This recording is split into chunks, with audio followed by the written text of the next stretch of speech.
Beaucoup de gens meurent à 40 ans ou à 30 ans. On dit, maintenant les gens meurent vite. Hein. Les amis, pour beaucoup, c'est parce que Satan est arrivé à la dimension où il vole les années de vie par les rapports sexuels. Non, prêche. La sexualité, là, c'est pas juste un homme qui va vers une femme pour 5 minutes de plaisir. Ouais. Il y a que des gens peuvent voler des années de vie. Et quand vous continuez, ici encore, de peur que beaucoup de gens, quand ils récupèrent leur salaire à la fin du mois, il y a comme quelque chose qui vient souffler dessus. C'est dû au désordre.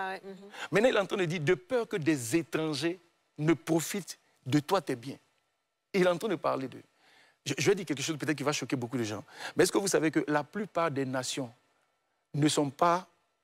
C'est-à-dire les autochtones ne possèdent pas leur nation. Oui, c'est vrai. Allez en France, vous allez voir que la France est gérée par des étrangers. C'est vrai.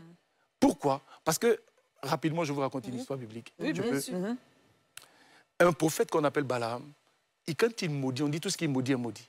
Un jour, il va se lever pour maudire le peuple de Dieu. Mais quand il ouvre la bouche, c'est la bénédiction qui sort. Il ouvre la bouche, c'est la bénédiction qui sort. À un moment donné, celui qui l'a appelé pour maudire va lui dire, mais je te demande de les maudire, tu ne les maudis pas. Mais au moins, ne les bénis pas. Et puis le prophète, là, parce que son cœur a changé, il dit, ceux-là, on ne peut pas les toucher, parce qu'ils sont enfants de Dieu. Mais si tu veux les toucher, amène des femmes étrangères.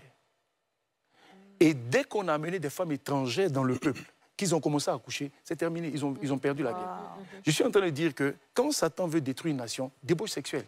Les amis, regardez nos pays. Et tous les jeunes, on est livrés à nous-mêmes. Et donc, depuis des années, c'est ce que j'explique à des gens, pour dire, arrête de dilapider ta vigueur.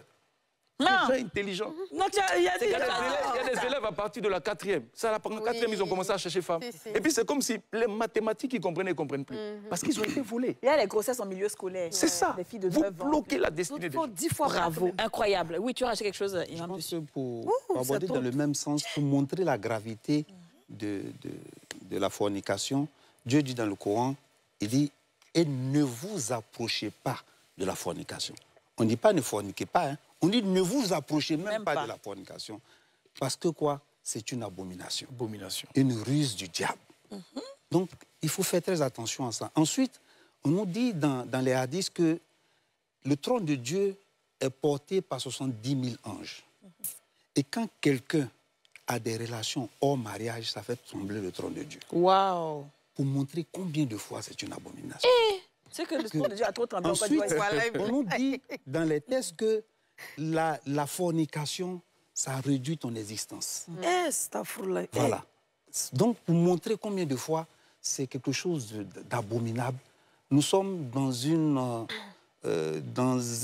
partie du monde où les gens font la promotion de ce que Dieu n'aime pas. C'est ça. Vous voyez, on fait la promotion de ce que Dieu n'aime pas. On a embelli le faux aux yeux des gens de telle sorte qu'ils se moquent de ceux qui suivent Dieu. C'est la vérité. C'est dans ce monde-là où tout ce qu'on fait, c'est faire la promotion de ce qui est interdit. L'illicite. Et plus tu regardes, plus tu vois, plus ça se répète dans le temps, tu as l'impression que c'est ça qui est vrai. Et c'est dans ce processus-là que nous sommes nos enfants aujourd'hui, parce que c'est ce qu'ils voient partout.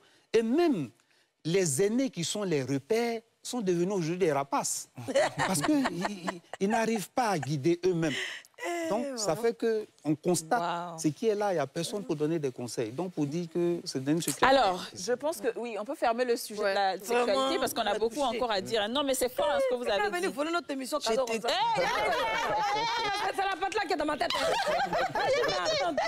Moi, j'aime bien, ce que j'aime bien, en tout cas, avec nos deux guides, en fait, ils se comprennent tellement, ils disent tellement la même chose, que quand l'imam parle, le pasteur hoche la tête, quand le pasteur parle, l'imam hoche la tête, et c'est vraiment... J'aime beaucoup l'imam. Merci. Alors, maintenant, on va fermer maintenant le sujet de la sexualité. C'est clair, on ne goûte pas. Peu importe la raison qu'on peut avancer, point. C'est Dieu qui a raison. Voilà. L'homme ne peut pas avoir raison devant le Créateur. Merci.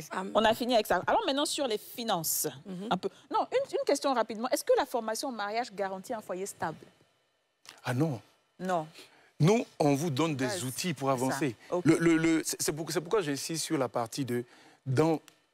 Qui tu choisis là? C'est ta responsabilité. Okay. C'est toi qui fréquentes quelqu'un, puis à un moment donné, tu dis je m'engage avec lui. Dans les fiançailles, ne passez pas votre temps au restaurant en train de jouer, que des choses agréables. À un moment donné, tu regardes.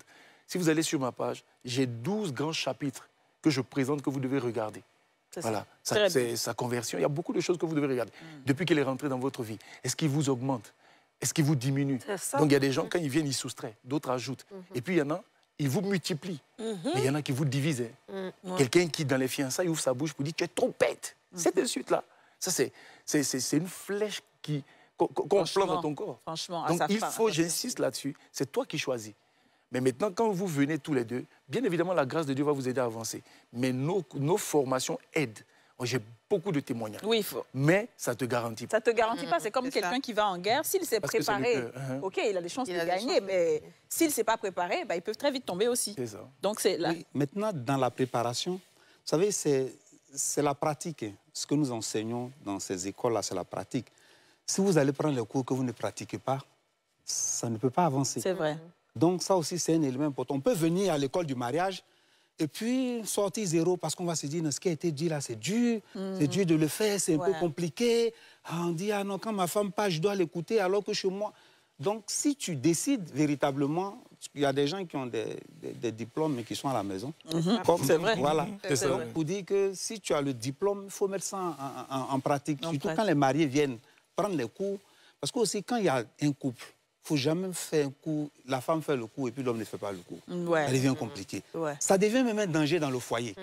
Parce qu'elle va venir dire, non, non, dis ça, lui, il n'a pas, ça devient compliqué. Donc, il est important que les deux fassent. Les cours qui sont faits, c'est fait sur la base du vrai, sur la base du réel, et ça va t'aider. C'est ça. Réellement. Si tu es sincère véritablement... On n'est pas marié, tu ne veux pas faire. Il faut continuer ça. Si tu es sincère véritablement... C'est un peu ce que je voulais dire. Ça va t'aider. Parce que la formation, c'est ça. Une formation, tu ne peux pas faire quelque chose sans être formé.